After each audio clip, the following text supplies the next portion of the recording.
I'm very happy to be joined today by someone whose work I've admired very much. I've interviewed him very many times, and this is the first time that we're connecting face to face, and that is Raymond Ibrahim, a very serious scholar about relationships between the West and Islam. Raymond, good to meet you. Thank you for your time today. Hi, Father McTeigue. Great to be with you again. Raymond, I want to have a difficult conversation about the issue of assimilation into the West. As you know, in the United States, we've got this notion that if we just sing rousing choruses of all are welcome, people will stream across the border. There'll be vibrancy, there'll be interesting food to eat, and we'll all live happily ever after. I want to put parentheses around the American experience for a moment and focus on Europe.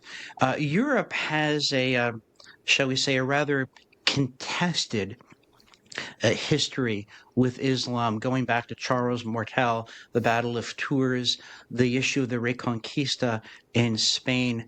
Uh, Christians and Muslims haven't always gotten along, but the heirs to the Enlightenment have assured us that we can get along with everybody if only we're reasonable. And that one of the best things that Europe can do right now is to uh, welcome unlimited adherents of Islam, give them all the access to the welfare state. There'll be vibrancy, there'll be contribution. The Enlightenment will be vindicated once again.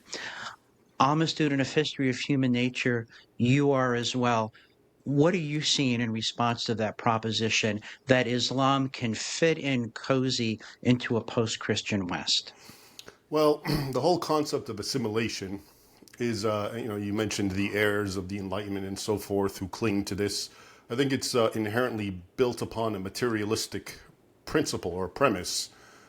Sure, if every human being is a materialist, that is to say, an atheist to some degree, and your entire life is based on the material comfort, food, shelter, enjoyment, pleasure, etc., the physical, then yeah, if every human gets to that point, I suppose we could all assimilate in something like America or into Europe. But that's kind of arrogant and it's egotistical because it's self-centered and it's based on the current Western paradigm. Other peoples, specifically Muslims, have an entire worldview that, of course, there's the materialistic side, but it's a very abstract theological worldview. And it just so happens that this worldview completely clashes with so many of what the West takes for granted as, human rights, freedom of religion, dignity of the human, etc.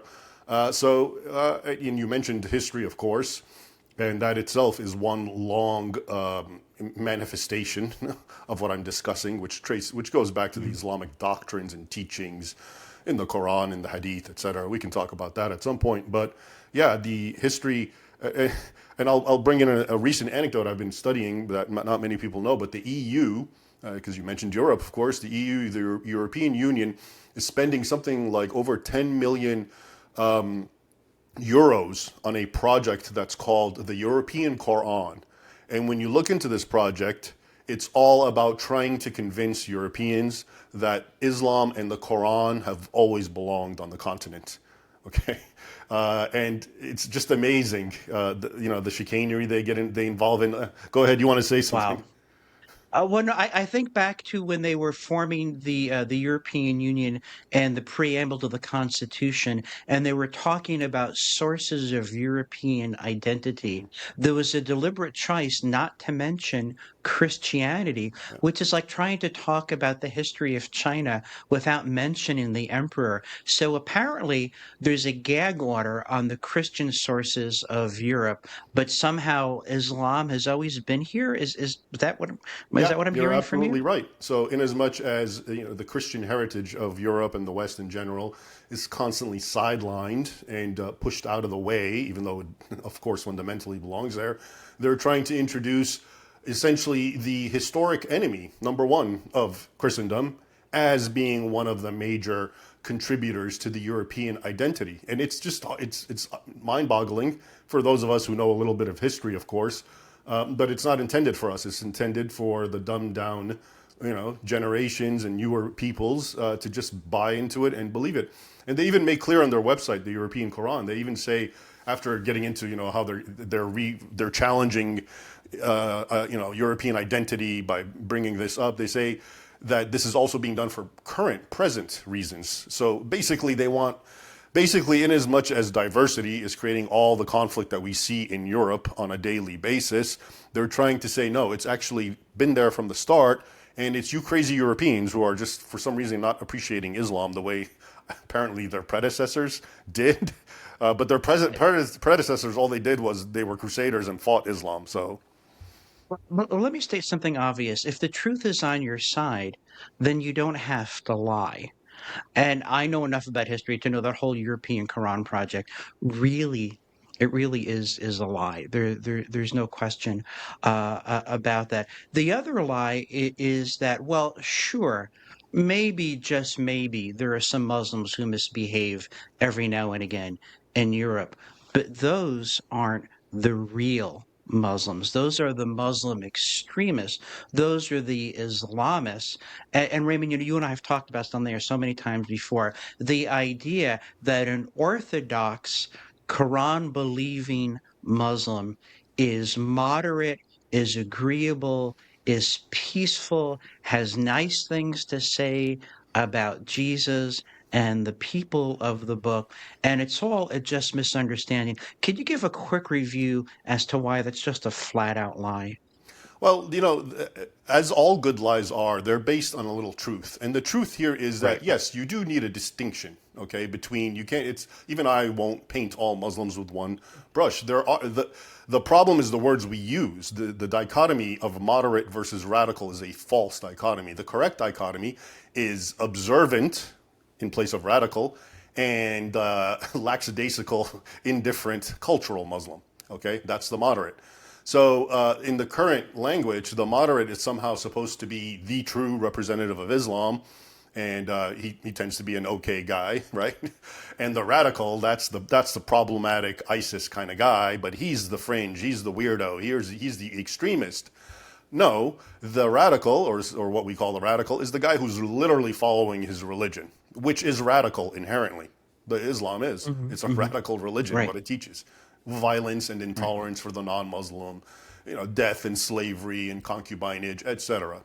Now, the moderate, or as we call him, the moderate, who I call just the cultural Muslim or the secularized Muslim, yeah, he may be, you can live with him, maybe he can assimilate in the West, but in no way, shape, or form is he a representative of Islam the way the Right. so-called radical slash observant Muslim is. So, the dividing line is necessary, but it's being perverted in a way that, of course, makes it look like that the non-observant Muslim is the real Muslim when he's not.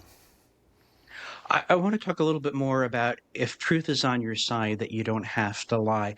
I'm sure you may have seen over the summer, people are swimming and so on, public pools, all over the Northern Hemisphere. And I think it's in Germany where there has been uh, let's just say, dramatic misbehavior, usually involving the violation of women and children. They have these posters about please don't violate women and children, but it's depicting white Europeans molesting women with head covering, which is numerically speaking, the exact opposite of what has happened.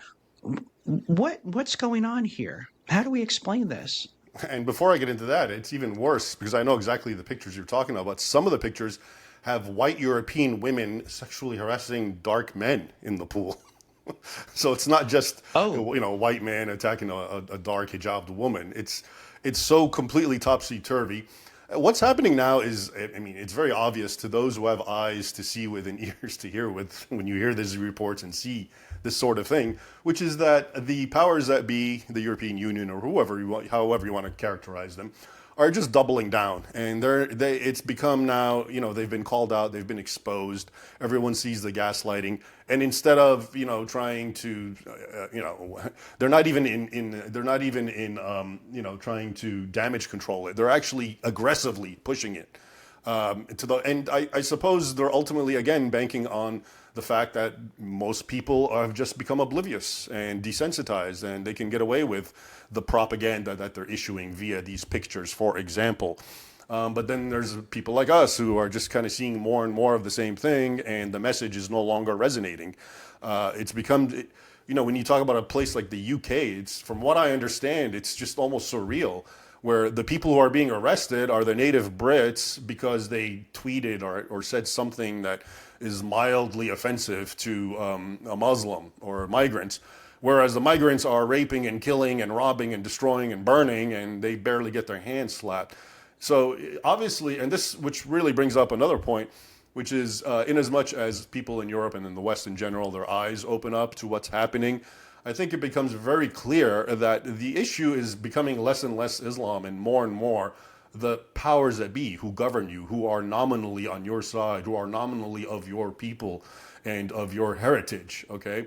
They're the ones who are doing this. I've often given the analogy, if you throw in, if I take a cage of full of lions and I put a zebra in there and the lions maul it, I'm not going to blame the lions. I'm going to blame the guy who put them in there, right? So when Muslims behave the way they behave, well, we know that's how they behave. It's been documented for over a millennium, okay? That's Hmm. how it is. But so when you have the force, whether it's the leaders of this or that country or the EU going out of their way, despite what's happening all throughout Europe and just covering for it, like what's happening in this, in England with the so-called grooming gangs, and it just gets worse and worse the more news comes out of the cover-up that was by the authorities themselves, and how if you speak, you get in trouble. So it's becoming very clear to me, I think, and it should be to others, that really, if you want to pinpoint the source, it's less the Muslim migrants. They just behave the way they do. I mean, that's the given. But it's the people who keep bringing them in and covering for them and sponsoring them and shutting you down that are really the issue Right. at hand. I want to offer a point of contrast. Remember, several years ago on YouTube, they did side by side preparations for Christmas in Germany and in Poland. Uh, my observations regarding Eastern European countries is uh, they have a more vivid sense of history and a longer memory, and so I think that's shown in the migration policies of Hungary and Poland, for example. So in Poland, they were getting ready for Christmas, and they've got children's parades and Father Christmas, and there's lights and displays and families wandering in open streets. And in Germany, they're putting up a Christmas tree and a hurricane fence around it with razor wire with heavily armed guards. And the person putting up the YouTube video said, "What's the difference? Why do we need razor wire and armed guards for Christmas displays in Germany, but not in Poland?" Well, the answer is really pretty obvious, but you're not allowed to say that. In Britain, you're arrested if, even if no one has denounced you for what you said was offensive to me, the powers that be said, we can imagine someone being offended, so therefore, off you go in handcuffs. So it seems to be a forbidden topic. I know you're mostly a historian, but for just for a moment, could we speculate, why does the formerly Christian West seem to have such a sense of self-loathing that it is admitting masses of people in who obviously hate what the Christian West and the Enlightenment stand for? Why is that? How do we make sense of that?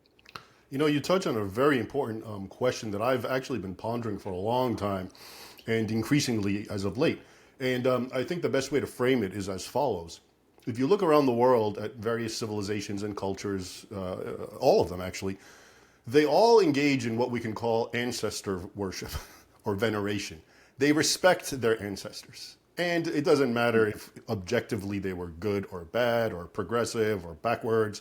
They just, and they'll even lie, of course. This is the case with Islam, where they present their, forebears in the most glorious and glamorous light, even though they often just acted like ISIS. Okay, so in Turkey, for example, they celebrate all the time the conquest of Constantinople, May 29, 1453, and they praise Mehmed or Muhammad II as but if you look at what Muhammad did, and meanwhile in America. men, Enlightenment men from the time of Jefferson, their statues are being toppled because they're monsters, right, by their descendants. Whereas people like Muhammad II, who engaged in massacres and orgies and destruction of churches and beheadings and all sorts of sadistic stuff, he's being loved by his progeny. So what led to this? Of all people, why is it that Western people have so much disdain for their own heritage and their own ancestors, whereas everyone else, including people whose ancestors leave much to be desired, still prop them up, which I think is a very human, natural thing to do. And Sure. I think a lot of people, when they hear this question, they may think it's organic, and they may think that to a large extent, well, Westerners became so progressive in their mind, and so they look at their ancestors as just backwards and stupid and silly, and they don't want anything to do with them. But I actually think more and more, I think on this question, I think it's actually by design that there has been an intellectual push, generation after generation, going back possibly centuries, to convince modern Western European man and woman to hate and break away from their past, their ancestors, by portraying them as fools and backwards and savages. And this is why you get all this fake history that presents Hmm. medieval Europe in the worst possible light possible, I think. And the more you do that and you break away from your own heritage and your own legacy and your own Christian mores, the more you become adrift. You don't have an anchor in anything, and now you don't care about your own heritage. How many, like I said, if you look at any culture, Chinese, Hindus, Muslims, Latin Americans, they all tenaciously cling and venerate their past and their heritage. Europeans, who arguably have the best and, and the most glorious, are the only Hmm. ones who hate it. So this cannot be an organic development. And I really do think it goes back, and it's an intentional way to demoralize and strip Western Europeans, Christians, from their legacy so they don't think and act the way their forebears did. Because the powers that be don't want that kind of thinking and that kind of action, even though it led to the greatest civilization that everyone wants to go live in. So, There's kind of an irony taking place. I mean, I've heard those arguments too that, Christians in general, Catholics in particular, we're the bad guys, and then they rattle off things that they don't have any understanding about. Well, what about, Galileo and Copernicus and flat Earth and the Inquisition? I mean, all those things, and that Christianity in general, Catholicism in particular, is as anti-science, anti-rational, unenlightened, and the Enlightenment rescued the West from the darkness of Christianity. Even if you take that at absolute face value without exception, why would an Enlightenment progressive, science is divine kind of person welcome in adherents of Islam en masse, and not just great scholars like Avicenna or Averroes, but lots of people who are illiterate in their own language who marry their first cousins. Doesn't this seem to be a sign of if you're yeah. really going to be the advocate of the Enlightenment, why would you be cheerleading Islam as it's lived in Europe in the 21st century? Because this is no longer about the Enlightenment. This is, again, an agenda that is exploiting Enlightenment type thinking. So, for example, it's a good question. I can be an atheist or secularist. Why am I taking in people who are openly, so avowedly against what I believe in, right? And again, I have to go back to this, the powers that be, the influencers, the indoctrinators of people, the same forces who made Europeans disdain their heritage have, so stripped them of cultural, civilizational heritage that anything goes. The idea is simply, hey, we're all the same and we all want the same thing, material, as I mentioned originally, good materialism. And so, and besides, why don't you want multiculturalism? Are you a racist? And then, they got people so scared of words being called a racist. Mhm. And best of all, with multiculturalism and diversity, you have great cuisine. You can eat Thai and Mexican, and yeah, so it's a win-win, right? For in a very superficial sense. So I think again, it's the same forces that have tried to strip Christians and Europeans from their heritage is trying to fill the void with something else. And no matter, even if that something else goes against basic decency even, And this is what makes this a very nefarious project, in my opinion. It's not just a matter of, oh, we've lost our kind of mooring and we're just adrift. It's always intentionally going in the absolute worst direction that you can possibly imagine. It can't just be organic, you know. And again, when you look at Europe, where it's already suffering from Muslim migrants and these masses and these influx of numbers, and what are they doing? Nothing except doubling down, concealing it, hiding it, changing the stats. When there's crimes and rape and whatever, they put the face and the name away of the Muslim migrant. But if it's a white guy, they put his face up and his name to try to make you think that it's all the same.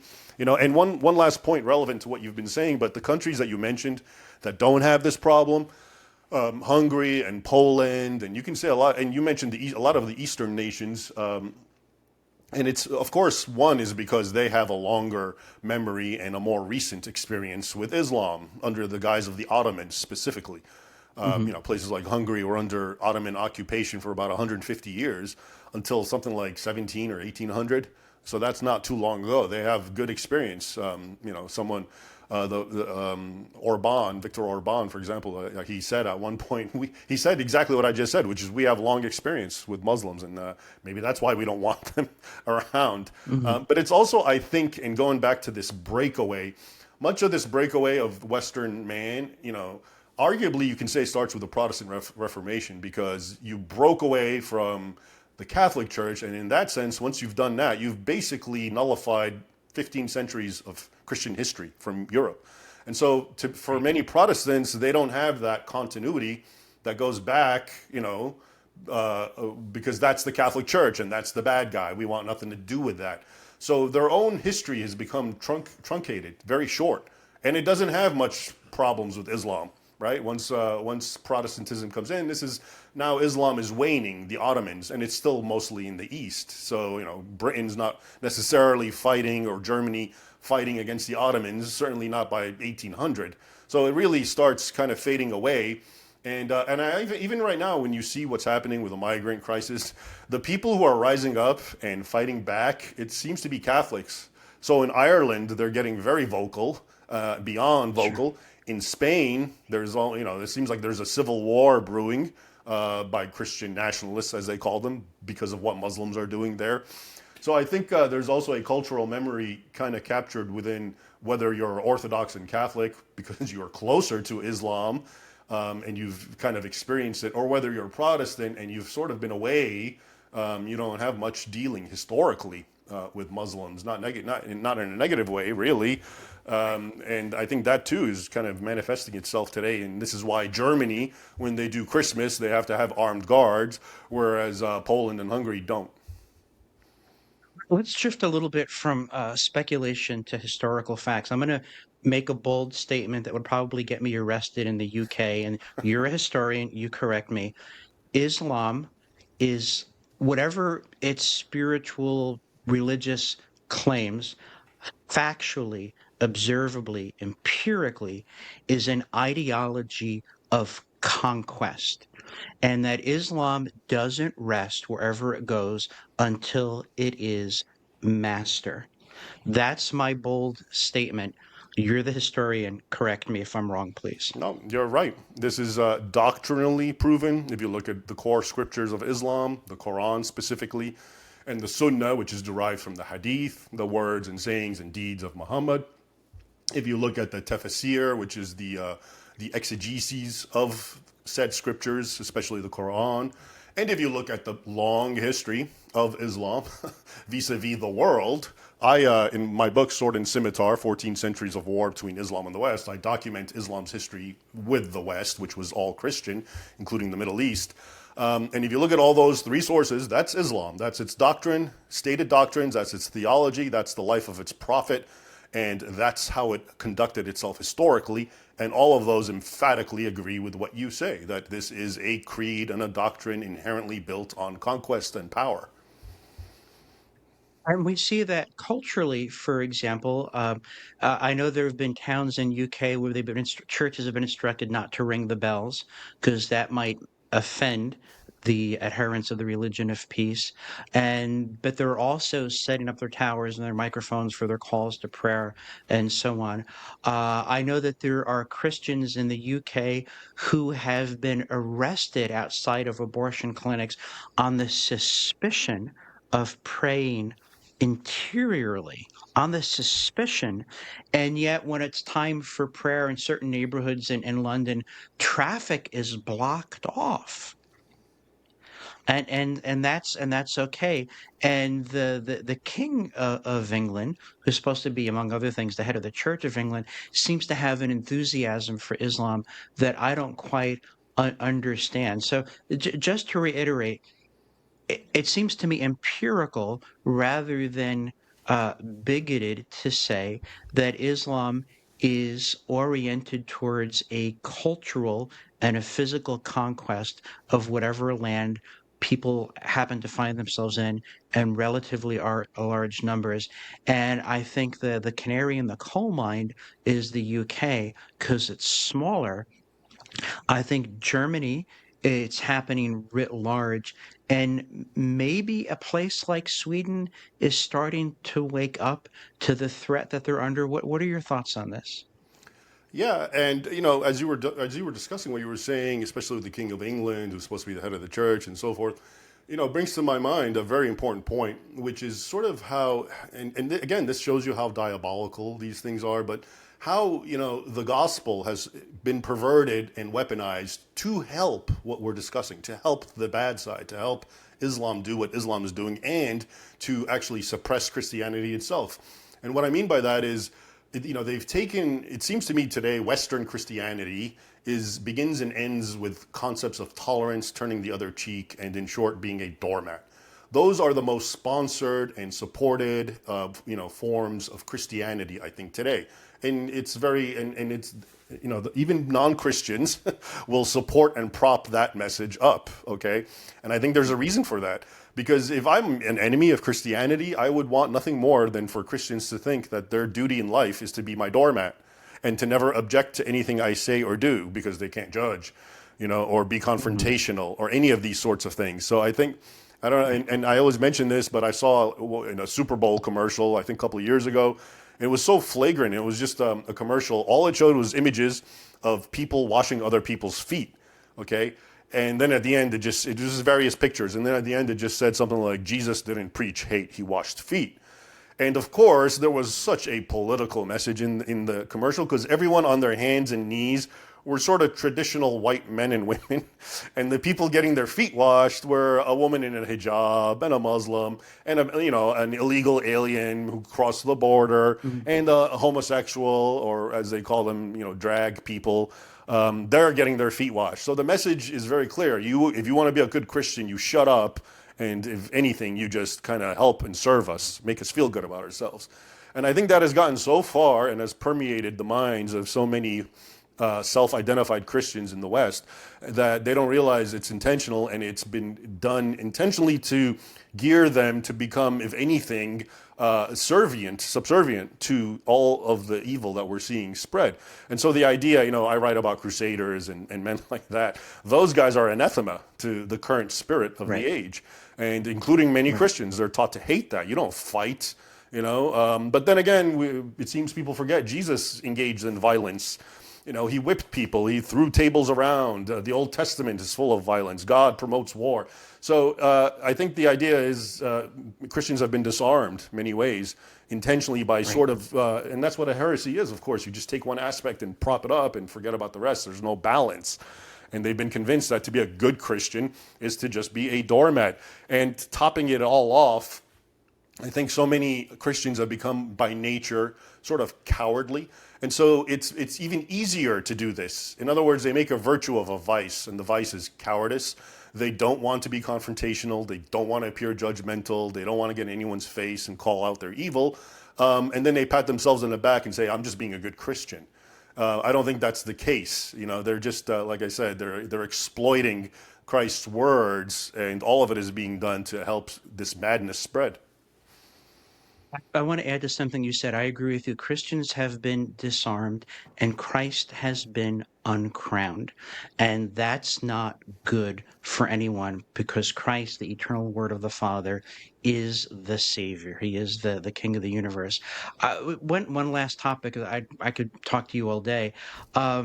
If symptoms persist, if nothing is done, there are, the flag in Minnesota, the state flag, has been revised to look like the Somali flag. In the UK, the most common name for boys born in the UK is Mohammed. Uh, Christians in the West seem to be determined to abort and count themselves out of existence as rapidly as their secularist counterpart. Not so much for Muslims. What happens demographically to the West if nothing changes over the next 5 to 10 years? Well, a lot of people will talk about this and they'll say, I think in the back of most Western, especially white European people, whether they're in America or Australia or Europe, the problem is when they look at their countries, whether it's in Europe or the US, they're still the majority, okay, including the United States, including in Europe, even the worst country with as many Muslims and migrants, whichever that may be, the UK or Germany or France, the natives are still the minority. So in their mind, I think they think that, oh, we still have this under control. But if you step back and look at the bigger picture, the world, okay, people seem to forget that Europeans, whatever word you want to use, Caucasian whites, but I mean, Europeans specifically are something like, I mean, the numbers are different, but something like 6 or 7% of the world. And I just find Right. it amazing that such a tiny, tiny population is the one that feels incumbent on suppressing everything about itself, welcoming in everyone into its country, suppressing its cultural and religious identity lest it offends the masses. And they're the ones that have to do this, not anybody else. Again, here, this is Right. the stuff you can't make up. This is the stuff that cannot be organic. This is the stuff that is intentionally being pushed on, probably from top down, on the world. And people, like I said, they don't get it because they just look in their countries or their neighborhoods, and yeah, I see a problem. There's the demographic shift, but still, we're the majority. But guess what? In the world, you're a tiny, tiny, tiny minority, and Right. left your gates open, and they're just flooding in. And instead of doing anything, you're the only one, not the masses, the millions and millions. You have to be the one to give your home away, and you have to shut up, and you have to suppress your whole. Can't say Merry Christmas, can't say Happy, whatever the case may be. People need to wake up and take a close look at that because this isn't right. This isn't normal. This is beyond suicidal, and it's by design, and people need to ascertain the actual source and address it. No, I agree with you. And Raymond, I said I could talk to you all day, so I want to wrap up here. I think that we can no longer afford to be naive about the intention of Islam and its inheritance as they move into the West, as they move into the North. We can't afford to be naive about what Islam says about itself, and we can't afford to be naive about what it says about others who are not Muslims. And that's why I'm so grateful for your work, is because you're calm, you're sober, you got the receipts, you know the history, you understand human nature. So I'm grateful for your time today, and I do look forward to our next conversation. Thank you very much, Father McTeigue. My pleasure, and I look forward to it.